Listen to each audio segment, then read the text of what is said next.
뭐 어제 본문도 그렇고 그제 또 오늘 본문도 하나님께서 유다 백성과 이스라엘 백성들에게 앞으로 있을 그 일에 대해서 굉장히 희망적으로 말씀하십니다. 그리고 그 희망 속에는 하나님의 사랑이 가득 있는 것을 볼 수 있죠. 그래서 그 사랑에 대한 이야기를 오늘도 이제 구체적으로 이야기하고 있는데요. 뭐 제가 일일이 다 뭐 성경을 얘기할 필요 없이 오늘 그 여러분이 가지고 계신 매일 성경을 보게 되면요, 이제 시니어 매일 성경을 보면 그 옆에 이제 해석을 해놨잖아요. 그 해석이 아주 정리를 너무너무 잘 해놨습니다. 그래서 그것을 좀 읽어보시면 좋을 것 같은데요. 여기 있는 내용을 잠깐 살펴보면 이스라엘이 포로로 귀환할 때 복을 주시며 평안과 안식을 주실 것이다 하는 그 내용 23절부터 26절 저희가 지금 읽은 내용입니다. 그 이야기는 하나님이 포로로 귀환할 때 복을 주시고 평안과 안식을 주실 것이다 하는 내용이고요. 그 다음에 이어지는 27절과 28절을 보면 항폐했던 이스라엘의 인구가 늘어나고 짐승이 번성할 것이다 하는 겁니다. 그러니까 이제 이스라엘 백성들이 바벨론에 있다가 고국으로 들어왔을 때 항폐했던 그 지역이 이제는 인구가 늘고 짐승이 번성할 것이다 하는 것은 그들에게 어떤 활성화된 모습이죠. 그 다음에 이제 이어지는 말씀은 그 포로 시대에서 이제 이스라엘로 들어왔으니까 그 옛날에 했던 것들을 생각할 것이 아니겠습니까? 그런데 이제 그 전 세대는 죽고 새로운 세대가 있으면서 그 전 세대들이 잘못해서 포로 생활을 했다 해서 그 전 세대에 대한 원망이 있을 수 있죠. 그래서 그 이야기를 29절에 보면 아버지가 신포도주를 먹음으로 이들의 이가 시다 하는 그런 이야기를 하는데 이들이 조상 탓을 하지만 조상 탓이 아니라 사실은 너희들도 어떤 문제가 있어서 죄의 문제가 있어서 하나님의 심판이 있었던 것이다 하는 것입니다. 그러니까 이미 지나고 나면 과거에 있었던 일에 대해서 누구 탓이다 하는 거 하지 마라. 그러니까 지금은 회복된 상황에 있으니까 우리 개인 모두의 문제점이 있었다는 것으로 생각하고 앞을 향하는 그런 마음들을 암시하고 있죠. 그러면서 이 심판은 자기 제약으로 오는 것이다 하는 30절의 말씀에 이어서 31절과 32절을 보면 옛 언약을 깨트리고 새 언약을 맺을 것이다. 이 부분이 오늘 본문의 굉장히 중요한 부분입니다. 옛 언약을 깨트리고 새 언약을 주실 것이다, 맺을 것이다. 그래서 이 새 언약은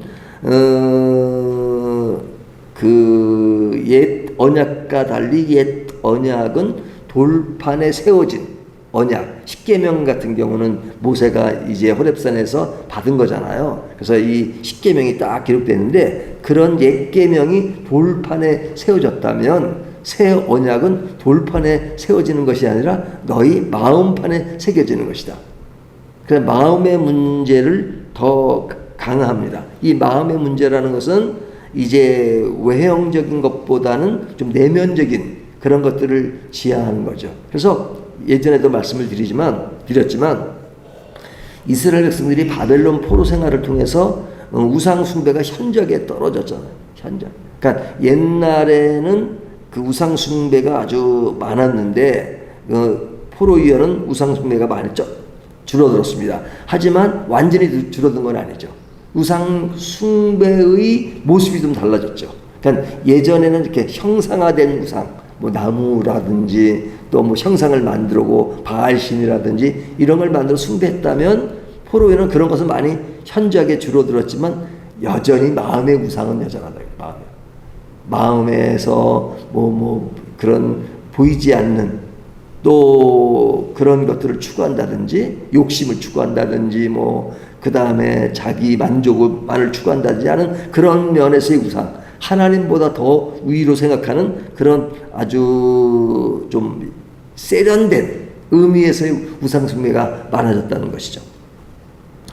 그런 마음의 문제로 가듯이 이 새 언약도 이제는 마음의 문제로 이야기했죠. 그래서 예수님 산상수훈에서 말씀하실 때 구약 성경에 너희는 이렇게 하라고 했지만 지금은 이런 것이 죄다, 이런 말씀하시잖아요. 그 구약에 살인하지 말라 하였거니와 마음에 사람에 대한 미워하는 것, 그것은 이미 살인한 자다.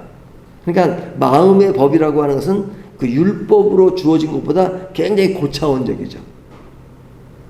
그러나 고차원적이지만 고차원이기 때문에 지키기가 아주 더 어렵게 만드는 것이 아니라 그 안에는 더 많은 것이 숨어 있다 하는 것입니다. 이제 그 얘기를 조금 이따 하겠습니다.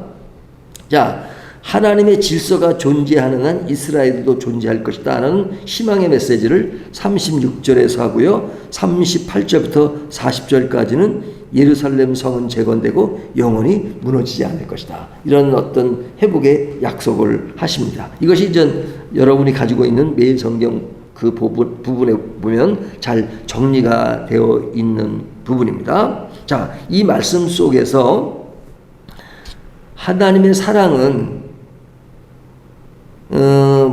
분명하다 하는 것이죠. 분명하다. 하나님의 사랑은 분명하다. 근데 그 분명하게 된 그 이유, 그것이 무엇일까?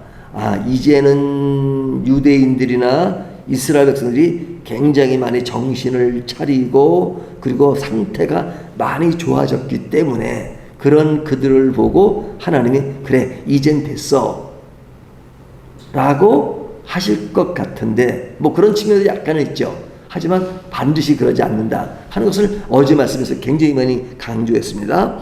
하나님이 이스라엘 백성을 회복시킨 것은 그들의 상태가 어느 정도 궤도에 올랐기 때문에 그런 것은 아닙니다. 성경을 자세히 보면 인간은 아직까지는 궤도에 오르지 않아요. 궤도에 오르지 않고 그런 상태로 있는데 어느 날 하나님이 내가 너희를 용서할 것이다, 회복시킬 것이다, 그런단 말이죠. 그러면 하나님이 그런 말씀을 하실 때는 이제 우리가 좀 나아졌나 보다 그렇게 생각할런지 모르지만 어느 때 하나님이 그것과는 상관없이 말씀하실 때가 있어요. 그러면 하나님이 좀 원칙이 없으신가? 어떨 때는 그냥 징계하시고 어떨 때는 또 은혜로 베푸시고, 그러면 차라리 그럴 바에는 처음부터 징계를 하지 않으시면 되지 않느냐라는 그런 생각을 가질 때가 있죠. 굳이 그런 징계의 시간을 갖고 또 회복하시는 것도 보면 하나님 마음대로 하신다 하는 그런 생각을 하게 되잖아요. 하지만 늘 반복하지만 그런 생각이 우리 인간 쪽에서 가지는 논리 구조와 또 우리들이 익숙한 문화 속에서 하는 이야기인 경우가 상당히 많죠. 그리고 우리가 아무리 생각을 많이 하고 깊게 한다 하더라도 하나님의 생각을 다 이해할 수 없죠. 그러니까 우리들이 이해할 수 있는 수준에서 하나님의 생각을 진단하잖아요. 재단하고. 근데 하나님의 생각을 우리가 얼마쯤 알 수 있을까? 하나님의 세상을 창조하시면 창조의 세계를 우리가 얼마나 이해할 수 있을까? 우리가 어떤 인간의 DNA 또 인간의 우주의 어떤 것을 발견하면 대단한 것 같지만은 하나님이 보실 때는 하나님이 만든 세계의 0.1%도 알 수 있을까요? 하나님의 마음을 우리가 0.1%도 알 수 있을까요?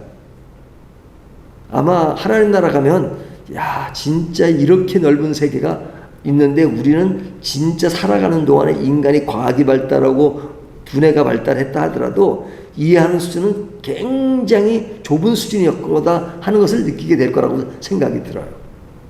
그러니까 우리 생각이 제한되어 있기 때문에 늘 이해 안 되는 것이 많은 것이고, 그리고 딱 받아들이지 않는 측면이 많은 것이죠. 그러니까 하나님을 우리가 다 이해하는 것 같지만 사실은 이해할 수가 없는 부분이 많은 거죠. 하나님이 왜 그러실까? 왜 그럴 바에는 징계도 하지 마시지? 하지만 지금은 잘 이해가 되지 않지만 그러나 이해할 때가 있단 말이죠. 하지만 오늘날 우리들의 선에서 말씀을 이해할 수 있는 선에서 이해하는 약간의 하나님이 계시하신 수준에서 이해할 수 있는 것은 있죠.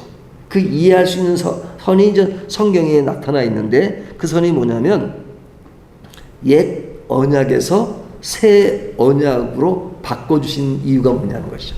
옛 언약에서 새 언약으로. 그래서 오늘 본문에 보면 새 언약이라고 이야기하시죠. 자, 인간이 지킬 수 없는 것을 지킬 수 있는 수준으로 변화된 것의 한 요인이 옛 언약에서 새 언약으로 바뀐 겁니다. 자, 인간이 지킬 수 없는 수준. 그러니까 십계명 지킬 수 있나요?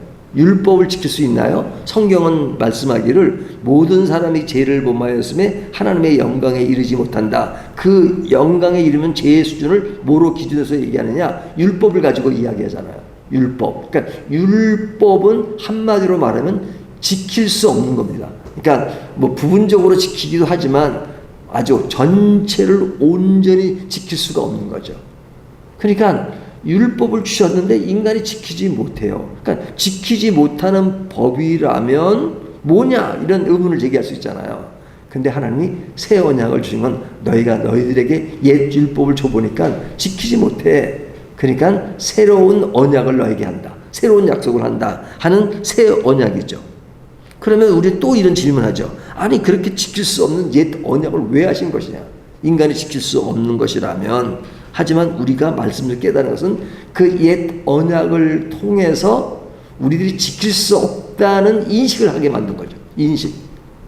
그러니까 너희는 죄인이다. 죄를 깨닫게 하고 너희의 존재 가치가 너희가 스스로 죄의 문제를 해결할 수 있는 존재가 아니야 라는 것을 옛 언약을 통해서 분명히 알게 된 것이죠.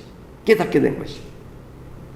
그리고 네가 죄인이라는 사실을 깨닫게 된 것이죠. 율법 조항에 도둑질하지 말라 하는데 도둑질해요. 그러면 아 내가 죄인이구나 하는 것을 깨닫게 되고 내가 이 모든 것을 완벽하게 지킬 수 없는 나약한 존재로구나 하는 것을 깨닫게 하는 겁니다. 그러니까 그 깨달은 것으로 그 역할을 한 거예요. 그 역할을 하게 된 인간에게 하나님은 이제는 그 단계를 좀 넘어서서 새로운 언약을 너에게 하겠다. 새 언약을. 그래서 이 새 언약은 이거는 이렇게 명시된 그런 것보다 더 위에 있는 것이니까 돌에 새겨진 것보다는 너희 마음에 새겨라 이렇게 말씀하시죠. 그러니까 인간 변화의 수준을 높이는 겁니다. 높이는 겁니다. 기계적인 법보다 양심의 법, 그것보다 마음의 법을 더 높게 여기는 것이죠. 그러면 이 새 언약은 우리들에게 약속하셨는데 그러면 새 언약을 우리가 다 지킬 수 있느냐? 새 언약은 어찌 보면 그 새 언약이 옛 언약보다 더 수준 높으니까 더 지킬 수가 없다 하는 그런 생각을 할 수 있죠. 하지만 그 새 언약과 더불어서 강조되고 있는 것이 메시아인 겁니다. 메시아. 그러니까 예수님이 오셔서 그 새 언약의 모든 것을 이루실 것이다. 물론 언약이 그런 것을 포함하고 있지만 그것을 더 명료하게 새 언약을 통해서 예수 그리스도가 너희가 지킬 수 없는 것을 너희가 감당할 수 없는 것을 너희 죄인이라는 것을 깨달은 그 모든 죄에 대한 대가를 그분이 받으시고 그 문제를 해결할 것이다. 그러니까 옛 언약은 너희가 지키는 것에 의미를 부여했다면 새 언약은 너희가 지킬 수 없는 그 한계를 알고 그리고 그것을 행할 수 있는 그 분을 믿음으로써 그것을 너희가 행할 수 있는 그 수준으로 높이겠다 하는 의미가 더 강한 것이죠. 그런 의미에서 하나님의 사랑은 굉장히 깊은 것입니다.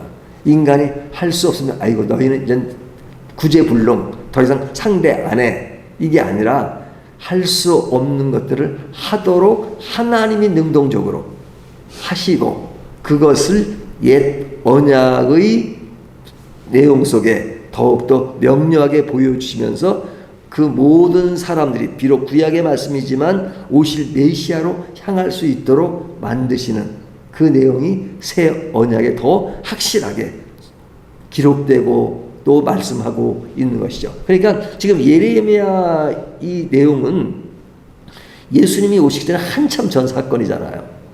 하지만 이 구약에 있는 모든 성경이 그냥 다 메시아로 향하고 있는 겁니다. 메시아로. 그래서 그런 것들이 점점 암시가 더 짙어지고 있는 것이죠. 오늘날은 우리는 이 시대를 다 거치고 이미 예수님이 오신 시대를 거쳤고 더 예수님이 오신 이후에 복음을 명료하게 말씀하심으로써 더욱더 이때보다도 더욱더 확고한 명령의 말씀을, 언약의 말씀을 가지고 있는 것이 얼마나 우리에게는 좀 더 그런 유익한 세대에 살고 있습니까? 오늘도 이 말씀을 가지고 예수 그리스도의 사랑과 은혜가 우리가 할 수 없는 것들을 해주시고, 그리고 이제는 내 능력과 내가 되어서가 아니라 내 능력과 죄의 한계가 있지만 그러나 그분을 믿음으로써 그것을 띄워놓고 그 다음의 모든 일들을 성령께서 인도하심으로 행하게 해주신다는 그런 격려의 말씀을 간접적으로 담고 있죠. 그렇다면 우리는 신앙의 어떤 포커스를 어디에 중점으로 두고 살아야 하는가? 내가 할 수 있다는 것이 아니라 하나님이 하신다는 것을 알고 믿으면서 그 안에서 하나님의 뜻을 순종하는 것, 이것이 신앙의 형태다 하는 것을 새 언약이라는 말 속에서 더욱더 강화시키고 있습니다.